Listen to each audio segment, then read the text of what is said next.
Hello বন্ধুরা, চলে আসলাম আজকে তোমাদের সাথে কিছু কথা শেয়ার করতে। তো অনেকেই জানো তোমরা, আমি অনেক টাইম ধরেই ভিডিও বন্ধ করে দিয়েছিলাম করা একদমই। তো তার জন্য কিছু রিজন ছিল, তো সেটাই আজকে তোমাদের সঙ্গে আমি বলার জন্য এসেছি। তো দেখো, ভিডিও বন্ধ করার কারণ কী ছিল। কিছুদিন যাবৎ আমার মাইন্ড ঠিক ছিল না, তো ভিডিও আমি একদমই বন্ধ করে দিয়েছিলাম। এত লাইক ভিউজ আসছিল না। যেই দিনের পর দিন আমি পরিশ্রম করছিলাম, সেইভাবে আমি কোনো কিছু পাচ্ছিলাম না, তাই জন্য আমি বন্ধ করে দিয়েছিলাম। তো যাই হোক, ফির নভেম্বর মাসে আমি কলকাতা গেছিলাম আমার মার বাড়িতে। তো সেখানে যাওয়ার পরে আমি কালী পুজোটার সময় গেছিলাম। কালী পুজোতে আমি ওখানে ভালোই কিছুদিন 10-15 দিন যেই কাটানো হয়ে গেল, তখন ভাবলাম আমি রিটার্ন বাড়ি আসবো দিল্লিতে। তো তার মধ্যেই দেখো আমার পাটা ভেঙে একদম বসে পড়লাম। তো 2-3 দিন ওখানে আমার আরও লেগে গেল পা ভাঙার জন্য। তারপরে আমাকে কোনো মতে দিল্লিতে নিয়ে আসা হলো।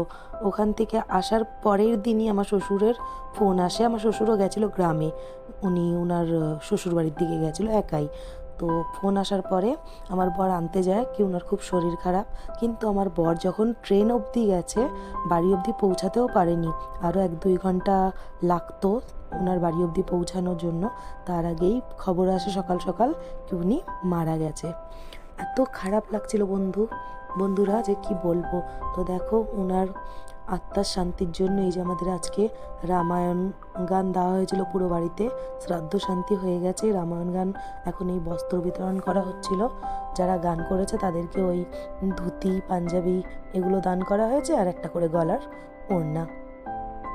তো কি বলবো, এই কিছু টাইম আমার ওপর থেকে এত খারাপ টাইম গেল, সত্যি বলার মতন না। কখনো ভাবতে পারিনি আমার শ্বশুর এভাবে এত তাড়াতাড়ি চলে যাবে।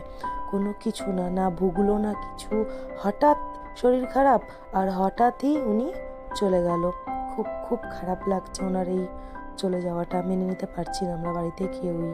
সবার অনেক সময় খারাপ চলছে আমাদের ঘরের।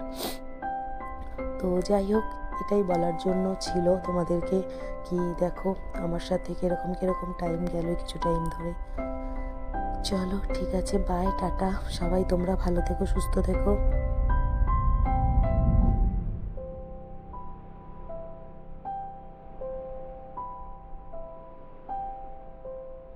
তো বন্ধুরা জানো তো, আমার বর কিন্তু এখনও নিজেকে মানিয়ে নিতে পারছে না এই সিচুয়েশনের সাথে।